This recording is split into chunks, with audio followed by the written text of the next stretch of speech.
Dr. Cortex, we have not determined the cause of past failures. Moron! This Bandicoot will be my general, and he will lead my Cortex commandos to world domination. This time I shall reign triumphant. We are closer than ever before. Quickly!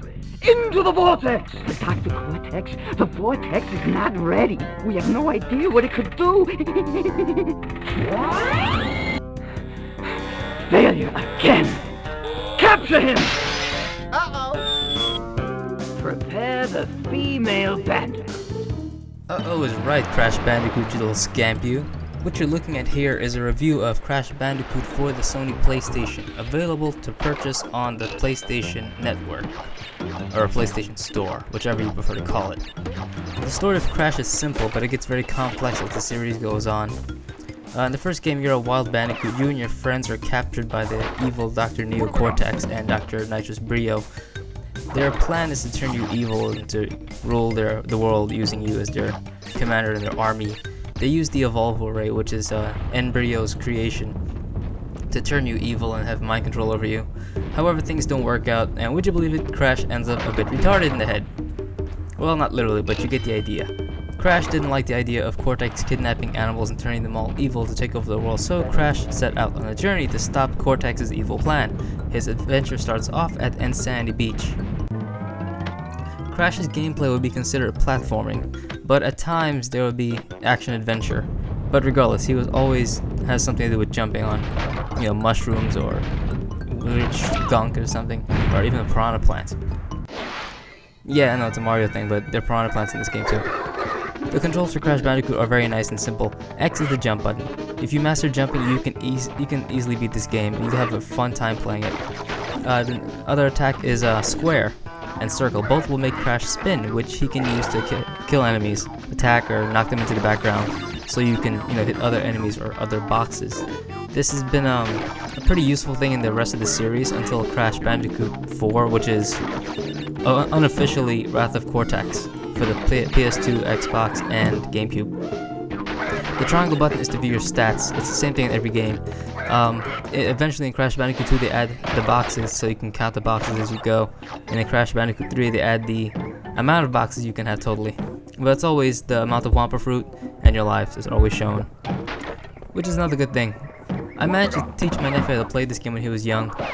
Every couple levels, Crash will earn a chance to get to a bonus round. In the bonus round, he will have the chance to save the game. But to get to the bonus round, you have to collect 3 icons, which are of his girlfriend's head. In the game, they've never really said what his girlfriend's name is, but if you go to the official Crash Bandicoot website, the original one by Naughty Dog, you will find the name of her. I don't recall it, but her name is there somewhere. That much I do know. Unfortunately, this is the only way to save the game, by doing the bonus rounds.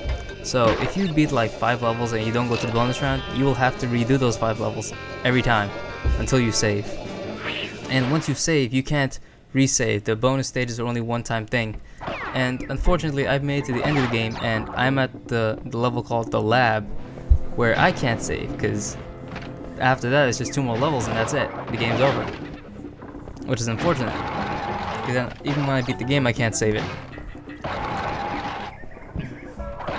The game is around 3 islands. I think all 3 of them are called the Wampa Islands. This eventually changes in Crash Bandicoot, Crash Mind Over Mutant, and Crash of the Titans. They change Wampa Island altogether. But Crash basically goes from one island to the other, doing levels, fighting bosses, and stuff like that. Another great thing about this game is the music. If nothing else will make you like this game, the music will.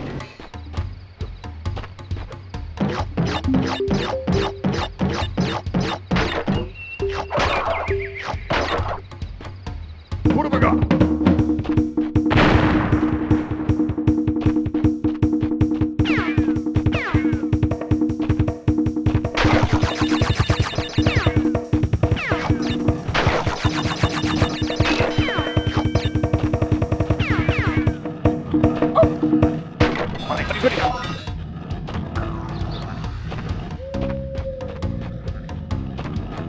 It's so catchy and all the songs fit the background so well.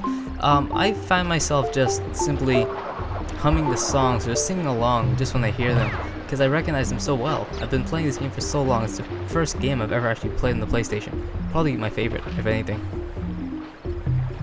Along with easy controls and great music, you need wacky cast of characters. If Papu Papu, Ripperoo, Koala Kong, Pinstripe, Nitrous Brio, and Neo Cortex aren't enough for you, then you have a problem. Each of these characters really adds something nice to Crash, in an odd sense of originality, it is. Every level is different, every boss is different. It's just a great game, easy to play and great to get into, plus a huge variety of stuff.